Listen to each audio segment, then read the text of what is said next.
first sparring session at Alpha Male was just like their spar day. It was like Justin Buckles, Danny Castillo, Joseph Benavidez, Chad Mendez, TJ Dillashaw, Uriah Faber.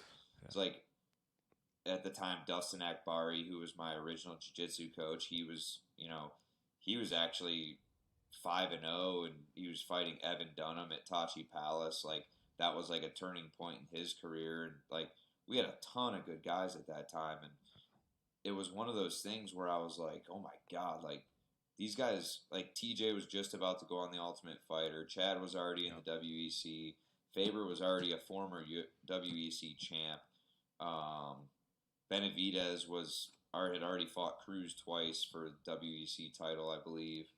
I'm just like, these guys are all killers. Like every round is like a world class guy, and this is my very first time like throwing a punch.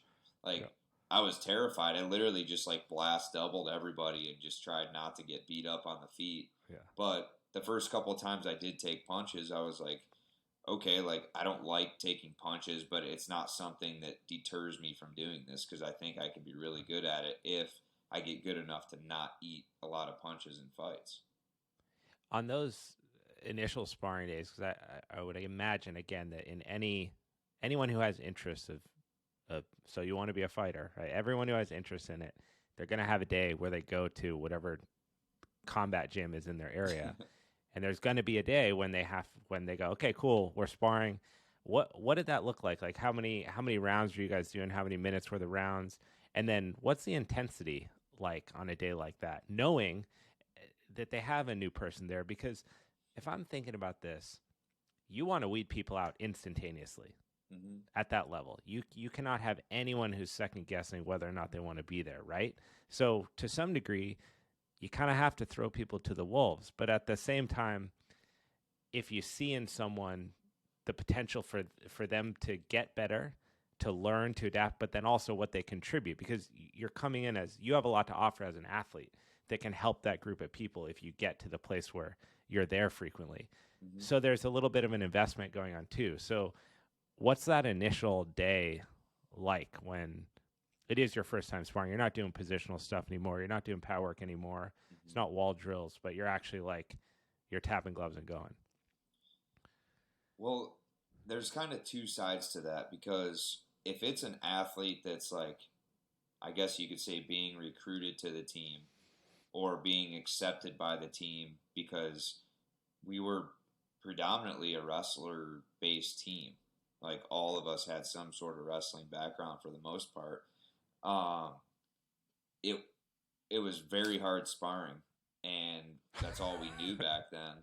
But if you're coming in as a guy who's like just coming to visit the gym and you're an amateur and you're just coming to get some rounds, we had other guys at that level that they could spar outside of the main blue mat.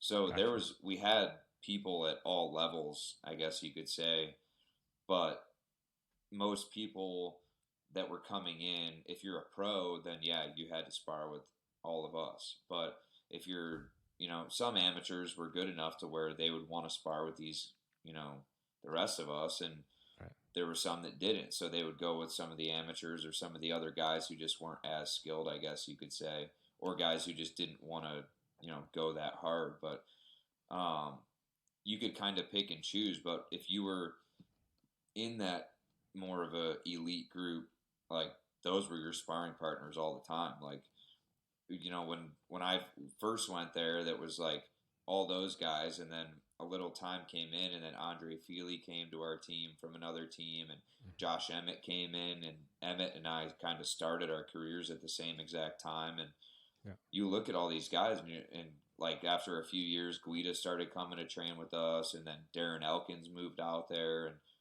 I mean we're talking like who's who. Yeah, like we have like the top 15 featherweights in the world all in our gym basically, and it was a lot of fun. I mean, there was a lot of we made each other better, and it was a brotherhood. It was kind of like, I wouldn't want to say like a frat because I was never in a frat and I don't really know too much about it, but it was more like, we were all like distant brothers in a way, and we took care of each other outside of making each other better and pushing each other and making each other suffer a little bit.